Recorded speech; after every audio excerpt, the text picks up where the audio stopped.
Hi.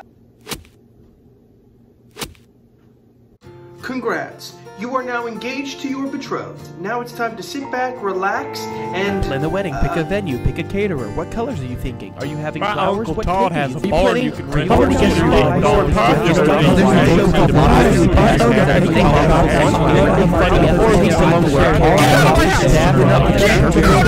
just You might be asking myself, why should we trust you, you fat little piggy? Well, I've been to 2.5 weddings, so I think I know what I'm talking about. The term wedding comes from the term Wingdings, a font created in 1990, and it is the best font, better than Impact or Times of New Roman. Back then, marriage was a way for you to gain notoriety or get those fat stacks. Nowadays, because of stories like Shark Tale or Cinderella, we no longer marry for those things. We now marry for love, which is silly. Movies and TV also now have a very big influence on what love means today. Like the aforementioned Shark Tale, we see our protagonist, Oscar, going through the dumps as he is a surname called the Shark Slayer, and he is in love with this very spicy fish, Lola. But instead, he settles for the much uglier, smaller fish, Angie. And there's also a car wash. And also Robert De Niro. Every wedding has to have guests, but you are not like the others. Instead of inviting 100 to 300 people, you are going to invite 250,000 people. That way, you are more popular. Also, every wedding has to have a place where the wedding happens. This is called the venue.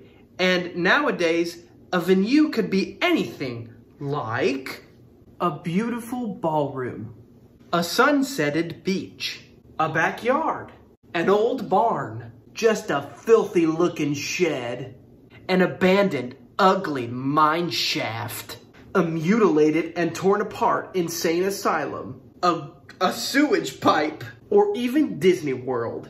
Nothing says I love you than that big old rat. It's important to note that if you did not receive an invitation in the mail, it technically means that you are not invited to the wedding.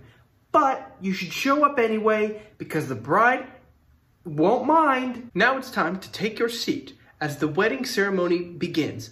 A bunch of people walk down the aisle and stand at the front, and then the bride walks in, and then everyone stands up. This is a great time to let out a ranky-danky fart. Also, if the husband does not cry, then the love isn't real. Then, both of the spouses exchange vows, which they carefully and meticulously wrote the night before, and then they are married. And now it's time for the best part.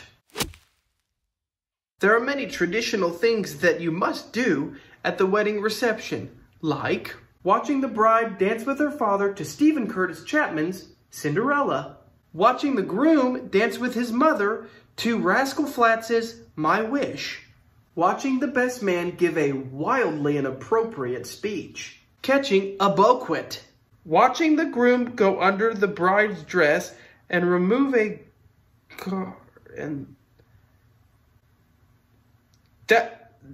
in front of people? Then the bride and groom leave in a limo and they're off to take a very well-earned vacation. Ooh, they had such a hard day. Now they need a vacation. And then you, as a guest, will leave. And you know what they always say. If there's a happy wife, there's pain and strife.